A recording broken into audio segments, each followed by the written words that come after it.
What's up guys? So today we have this switchboard again. For those of you who haven't been following, this is a donor board that had been bent at one point and we are working on fixing this. So we did a video on replacing the max power regulator chips, and we also did a video looking into how we should go about which BGA pads to repair, and we discovered that none of the BGA pads under the RAM need to be repaired, so we can just go ahead and reball those and put them back on. So that's what I'm going to be doing in this video. So what I'm going to do is we're going to take these RAM chips here and we're just going to go ahead and reball these and put them back on the board. All right, so with these, I do have a stencil for them, which is the same stencil I use for the max power regulator chips. So as far as reballing these RAM chips go, I use a bit of a different process with like medium-sized chips like this. So I'm just going to take some flux and put it on my Q-tip, and I'm just going to spread it around on the chip. And we just want like a very, very thin layer of flux, just like that. And then I tape it to the back of the stencil like this. So just like this, but obviously we have to make sure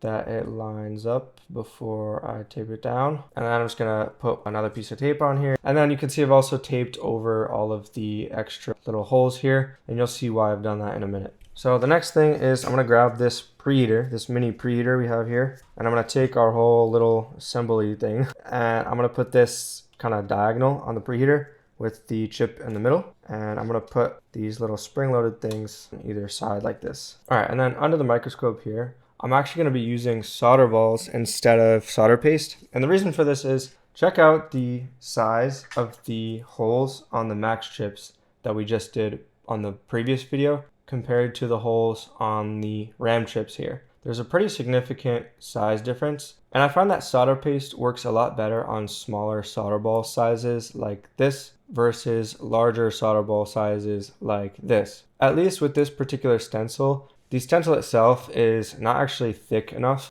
for these solder ball sizes. The stencil should be a little bit thicker, because what ends up happening is when you use solder paste in this particular stencil on this chip, the solder balls that get formed end up higher up than the stencil itself, which causes all kinds of annoying issues. So I just don't bother, at least with this particular stencil, using solder paste, and we're just going to use solder balls. And if we take a look at this data sheet here, you can see it says solder ball 0.3 here. And you can see the diameter actually ends up being a little bit bigger post reflow, which makes sense because when the solder ball adheres to the pad, it's going to spread out a little bit. So we can go for these 0.3 solder balls, which I have in this little thing. All right, that one is the 0.3. If you don't use a big enough solder ball size, what can happen is the chip won't actually be elevated from the board as much as it needs to be, and it will be touching the board once the solder actually flows, because there's not enough solder on all the pads to lift it off the board a little bit. The chip being lifted off the board with the correct size solder balls just makes the joints and the chip a bit more robust to things like bends and falls when it's not touching the PCB directly. So that's why you want to make sure you use the right size solder balls. If you don't have a data sheet for the chip, you can always just sort of eyeball it and try a few different sizes. Whenever you're using solder balls, you want to make sure that your stencil is as clean as you possibly can get it. So I'm just going to very carefully dump some solder balls on the stencil here. And I'm going to use some very clean tweezers without any flux or anything on them. And you want to make sure your stencil is clean so that you can slide these across the stencil without them sticking to your tweezers or anything else. We just want it to stick to the chip. So I'm going to very carefully dump some more solder balls, and we can start spreading these out. So I'm just going to zoom in here, and we will place one by one solder balls in each of these holes where they're missing one, and make sure there's not two like there are here in the same hole. So this can be a little bit time consuming, but it's not too bad with the stencil. Okay, so I've spared you the meticulous job of putting one solder ball in each of these holes here. So zooming in helps, and different camera angles can help as well. And the nice part about this is we already have this on the preheater, so I don't have to move it at all. And I'm just gonna turn the preheater on to 150 Celsius and turn it on. Technically, these solder balls should melt at around 183 degrees Celsius. All right, so I hit 150, but I'm going to boost it up to 180 now, and we should start to see some of these solder balls move around and melt in a bit. There we go, they're beginning to melt. Just gonna gently shake this around a little bit and tap it, because some of those solder balls need to actually go onto their pads before they're going to melt. All right, I'll go to 200. Since the stencil is a bit bigger than the actual BGA pads themselves on the chip, you can kind of poke the balls into place on the preheater so that they actually adhere to the pads, and that way when you take the stencil off, they don't go anywhere and they don't blow around when you go to reflow all the balls. All right, we can pop this off of the preheater now. All right, we can try to kind of peel this thing off of here. Okay, so we have the chip out, and now we want to just throw it in a board holder like this. So you can see all of these solder balls adhered to all of the pads, but they're not all centered. So we're just gonna throw some flux all over this chip. I love this clear flux. It looks so nice. All right, and I'll hit this with 50% airspeed, 350 degrees. Just let my hot air get up to temperature here. And we just want to reflow all of these solder balls. All right, we have a little bit of a problem down here. You can see one of the balls flew away, so we're just gonna replace this one and hit it with some hot air. I'm gonna use lower airspeed, more like 30% here, and kind of come in slowly. And I'm just gonna move my hot air closer and closer to the chip with my hands anchored. You can see my wrists are laying on the table, and with my wrists anchored on the table, I can very precisely decide how far away I want the hot air to be from the chip. And because we have low airspeed, I'm just going to bump the temperature a little bit to 380 instead of 350. And I'm just going to come in slowly, and you can see right there it already reflowed without blowing the solder ball away. So this is a nicely reballed chip, and I'm going to let it cool for a little bit before I start cleaning it up. If you throw IPA all over this right after using hot air on it, it's a little bit like throwing cold water in a glass that's super warm. It'll just crack. Shocking chips like this with temperature is not generally a good idea. All right, so it's nice and cool now, and we can go ahead and give it a clean. We have our nicely reballed chip here. You can see all of the solder balls are even. With solder paste, you can never really get as even as this, but either way, we just want to inspect this to make sure there's no solder balls that had two. It'll be a little bit obvious. Oh, actually, you see one already. Can you see the one that's a bit bigger? That one right there in the middle is twice as big as the ones around it. So that one probably just had two solder balls and I missed it on the microscope, but no problem. With smaller solder balls like this is a pretty common occurrence, and this is very easily corrected. So I'm just going to take my board holder here and put the chip back in it. And what we're looking to fix is the solder ball right there in the middle, which is just a bit bigger than the rest. So what we need to do is use some solder wick and get that off of there. And for cutting the wick, when I'm wicking up like a solder ball like this, I like to cut at an angle like this instead of straight. So cut at an angle, and you get this nice sharp sort of wick. But what's going to happen is if it's too sharp like this, when we go to wick the solder ball, it's going to be not quite thick enough, and it's going to extend to these other solder balls. So I'm just going to cut it like right here. So it's still sort of like a point, but a little bit like a trapezoid shape like this. Now this is obviously a little bit too thick, so what you can do is just take your fingers and squeeze it together, and then you'll have a nice perfect sized piece of wick to get that one individual solder ball. So I'll just push it together a little bit more here. I'm going to use 425 on my iron so I don't have to touch it all that much. Always use flux when you're wicking, and I'm going to put the wick right over the solder ball we want to wick and just touch both the wick and the solder ball, and you can see it sort of just climbing up the wick there. That is perfect, just like that. You don't have to get every little bit of solder off that pad, just as long as it's most of it. And now I'm just going to keep the flux there because it's going to help us stick the solder ball to it. And I'm going to grab a solder ball from my mat that just fell from reballing. And usually with your tweezers, if you have any amount of flux on the tweezers, they'll just kind of stick to one of the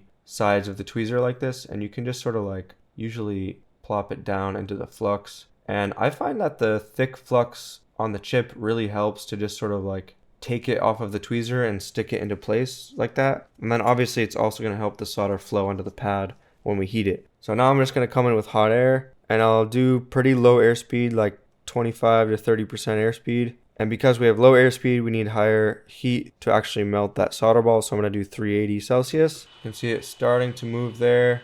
So I'm just going to leave it and hold it, and I'm not going to go too much closer or else we run the risk of combining it with another solder ball that's closer to it. And there we go.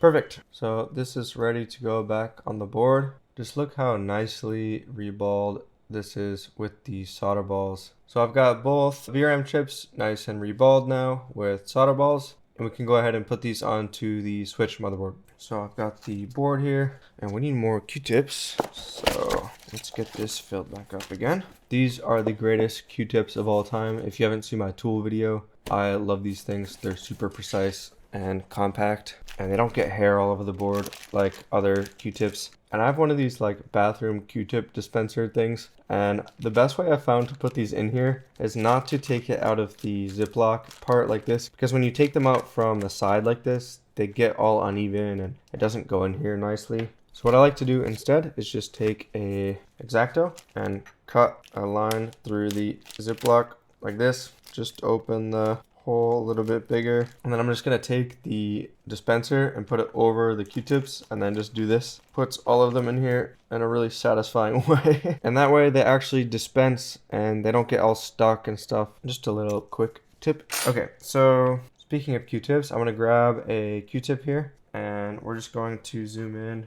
to the memory areas. And again, we discovered we don't need to repair any of the pads in the RAM area here. So I'm just going to take a little bit of flux and spread it out over the BGA pads like this. And you can also use like your pinky or something to spread it out. We don't want this to be a thick layer of flux because we don't want the chips to slide around when the flux melts. Because we have the arrow on the top left here, we're going to put the dot on the top left as well. And to line up bigger BGA chips like this, you can just use your finger and kind of line it up in the general vicinity of where it should go and put a bit of downward pressure on the board, and you should start to feel some friction when you get it in the right place, just like this, and it won't move anymore. When you're in that position and you're pretty sure that the chip is generally lined up like this, you can see it's not perfectly lined up, but I actually prefer it like this because when we actually reflow the chip, we'll be able to see it visually realign itself into place. It kind of locks into place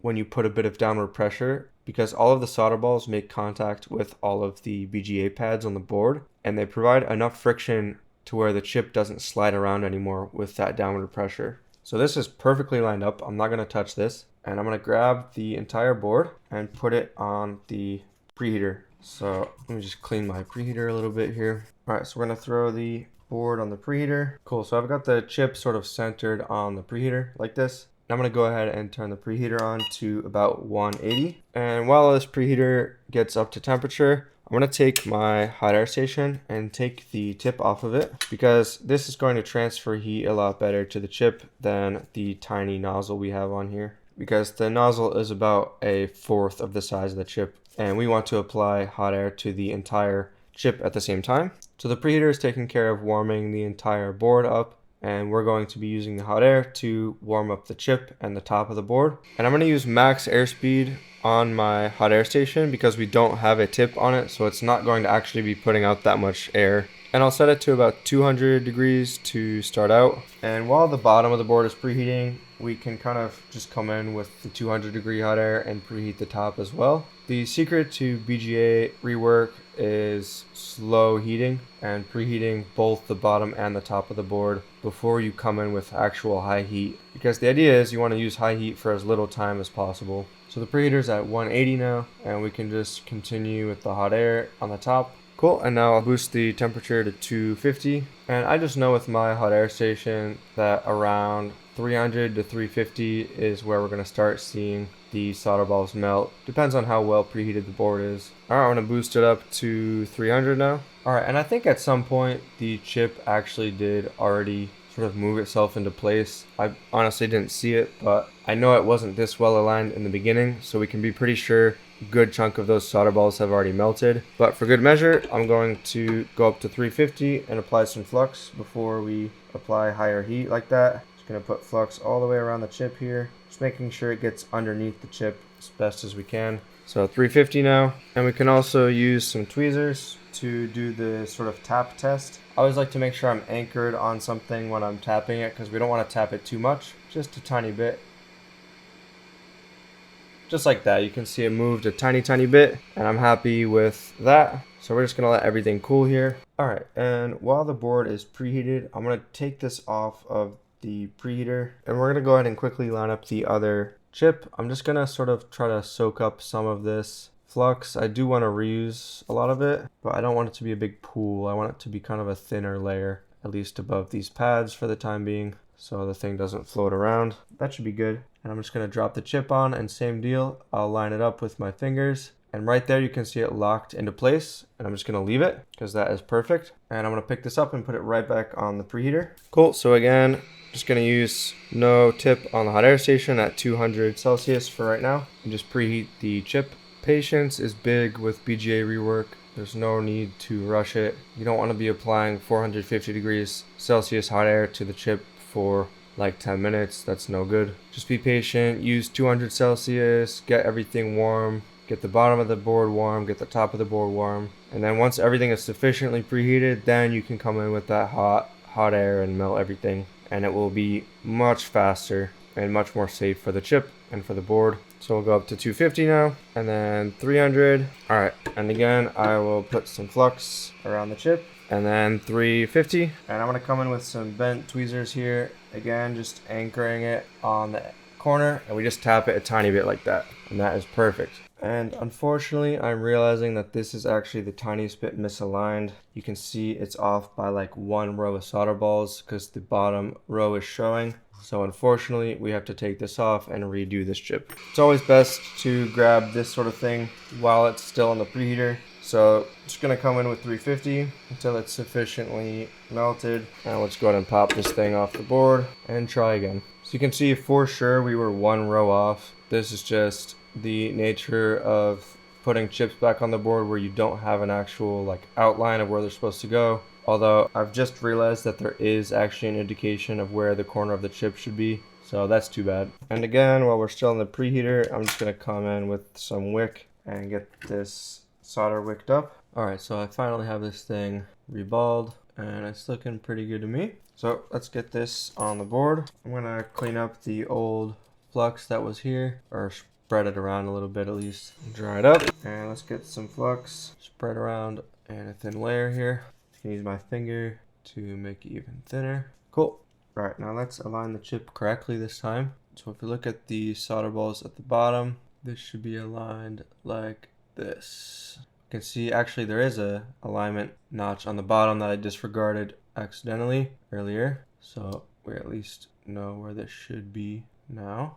So this is pretty much aligned. And if we compare the alignment of both of these chips to another board, so here's another donor board, and you can see those chips are looking good. So I'm gonna throw this on the preheater one last time. All right, and let me get the preheater turned on here. Again, we'll put it at 180. And again, I'm gonna take the tip off of my hot air station, and let's try this one more time.